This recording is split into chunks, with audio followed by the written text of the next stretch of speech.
கலாத்தியர் 2ஆம் அதிகாரம். 14 வருஷம் சென்ற பின்பு நான் தீத்துவை கூட்டிக் கொண்டு பர்னபாவுடனே கூட மறுபடியும் எருசலேமுக்கு போனேன். நான் தேவ அறிவிப்பினாலே போய் புறஜாதிகளிடத்தில் நான் பிரசங்கிக்கிற சுவிசேஷத்தை அவர்களுக்கு விவரித்து காண்பித்தேன். ஆயினும் நான் ஓடுகிறதும் ஓடினதும் வீணாகாதபடிக்கு எண்ணிக்கை உள்ளவர்களுக்கே தனிமையாய் விவரித்து காண்பித்தேன்.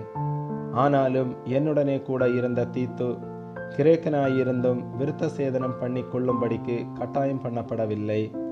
கிறிஸ்து இயேசுவுக்குள் நமக்கு உண்டான சுயாதீனத்தை உளவு பார்த்து நம்மை நியாயப்பிரமாணத்திற்கு அடிமைகளாகும் பொருட்டாக பக்க வழியாய் நுழைந்த கள்ள சகோதரர் நிமித்தம் அப்படியாயிற்று.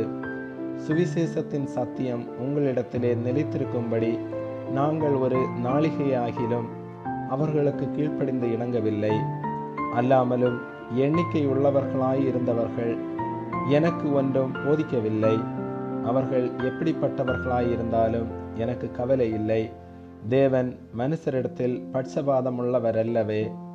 அதுவுமல்லாமல் விருத்த சேதனம் உள்ளவர்களுக்கு அப்போஸ்தலனாய் இருக்கும்படி பேதுருவை பலப்படுத்தினவர் புறஜாதிகளுக்கு அப்போஸ்தலனாய் இருக்கும்படி என்னையும் பலப்படுத்தினபடியால் விருத்த சேதனம் உள்ளவர்களுக்கு சுவிசேஷத்தை பிரசங்கிக்கும்படி பேதுருவுக்கு கையளிக்கப்பட்டது போல விருத்த சேதனம் இல்லாதவர்களுக்கு பிரசங்கிக்கும்படி அது எனக்கும் கையளிக்கப்பட்டதென்று அவர்கள் கண்டு எனக்கு அளிக்கப்பட்ட கிருபையை அறிந்தபோது தூண்களாக எண்ணப்பட்ட யாக்கோவும் கேபாவும் யோவானும் தாங்கள் விருத்த சேதனம் உள்ளவர்களுக்கும் நாங்கள் புறஜாதிகளுக்கும் பிரசங்கிக்கும்படி அந்யோன்ய ஐக்கியத்திற்கு அடையாளமாக எனக்கும் பர்னபாவுக்கும் வலது கை கொடுத்து தரித்திரரை நினைத்து கொள்ளும்படிக்கு மாத்திரம் சொன்னார்கள்.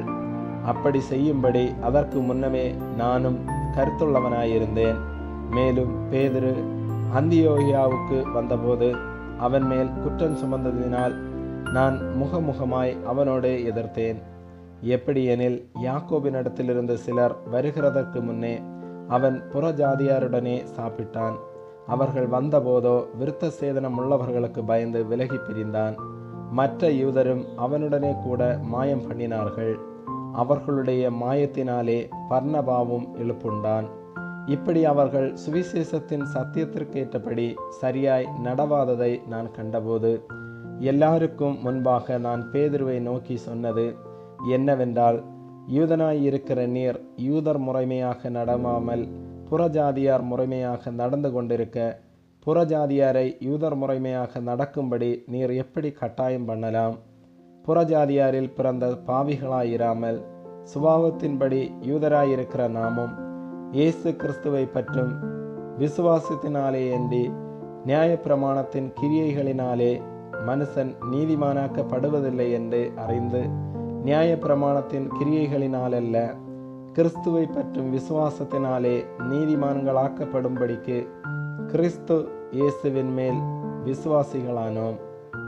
நியாயப்பிரமாணத்தின் கிரியைகளினாலே எந்த மனுஷனும் நீதிமானாக்கப்படுவதில்லையே.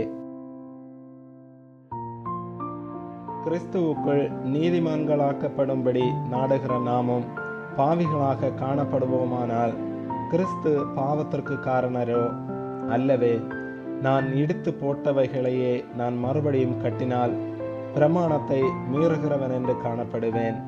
தேவனுக்கென்று பிழைக்கும்படி நான் நியாயப்பிரமாணத்தினாலே நியாயப்பிரமாணத்திற்கு மரித்தேனே. கிறிஸ்துவுடனே கூட சிலுவையில் அறையப்பட்டேன். ஆயினும் பிழைத்திருக்கிறேன்.